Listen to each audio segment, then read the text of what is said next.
Now, if you grew up in the 80s and 90s, you probably remember a magazine called Nintendo Power. And if you had Nintendo Power, you probably remember that in 1992, they had a series of comics for The Legend of Zelda: A Link to the Past, and for Mario as well, called Super Mario Adventures.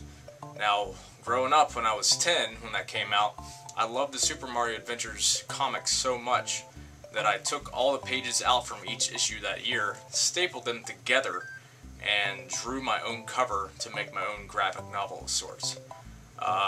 Little did I know that later on down the line, Nintendo was actually going to publish those comics individually away from the magazines. So, unfortunately, I ruined a bunch of perfectly good Nintendo Power magazines.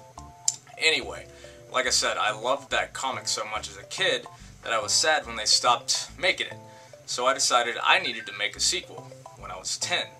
So I also wanted to make it a comic. So I started drawing the actual comic itself, and I still have some of those panels that I drew, but I never did finish that. What I did finish was the actual story itself. So that's what I'm going to read to you today. 20 years later, written by 10-year-old me, the sequel. Super Mario Adventures, Part 2, Bowser's Revenge. Mario and the gang headed back from the Mushroom Kingdom. They celebrate Bowser's defeat with a big bowl of spaghetti. Suddenly, a spear flies through the room and sticks into the wall. Connected to it was a note from Bowser, saying he was back with a secret weapon, Wart. Wart is one of Mario's old nemesis. Mario defeated Wart by stuffing his face with veggies. Mario, Luigi, Princess Toadstool, and her sister, Princess Toadchair, set out for the Koopa Kingdom. Their plan is to dominate Bowser and Wart for good. As they walk, looking for Bowser's castle, they are attacked by Wart's allies. But of course, Yoshi comes to the rescue, eating every enemy in sight. It was a sign that they were getting closer and closer. As they approach the drawbridge, the bank falls in and they all fall into the moat. The Mario Brothers and Yoshi got out, but the Princess sisters were getting sucked down a humongous drain. They fell into a dungeon in Bowser's castle. In astonishment, they see Wart outside the dungeon door, laughing up a storm. As the Marios searched for the two sisters, they confronted with Bowser. The battle was long, grueling, but it was hard. Mario saw a turtle shell lying around, so he threw it at Bowser. Surprisingly, Bowser's head popped off. But it wasn't really Bowser, it was a robot. Meanwhile, in the dungeon, Wart was telling the princesses about his wedding plans with Princess Toadchair. Bowser interrupted him and said hello to his ex-wife-to-be. He tried to give her a quick kiss, but Toadstool slapped him hard. During the Mario Brothers' search, they hear footsteps behind them. They saw Ostro and Mouser standing there.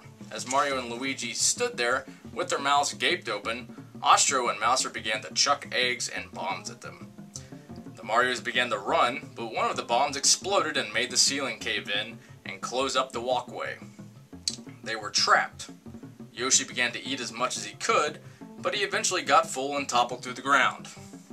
All of a sudden, Yoshi let out a big, raunchy burp that practically blew their enemies out of the castle. They blew through the rocks with the bombs left over, conveniently. Meanwhile, at the wedding chapel, both of the couples were about to get married when suddenly the Marios interrupted and Wart sent Fry Guy and Tri-Clyde after them. Fireballs were flying everywhere. The place caught fire and started to crumble down to pieces. They found an emergency hose on the wall.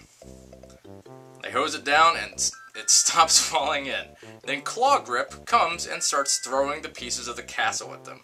Then a piece of the castle comes crashing down on him. Every bone in his body was crushed. The wedding presumed anyway, so the Marios tried to stop them again. But in their way stood Fry Guy. He let out one more big fireball that sent the castle to the ground. Everybody was crushed and blood was everywhere. Out of the rumble came Bowser. It seemed so again that it was a robot getting married. The end.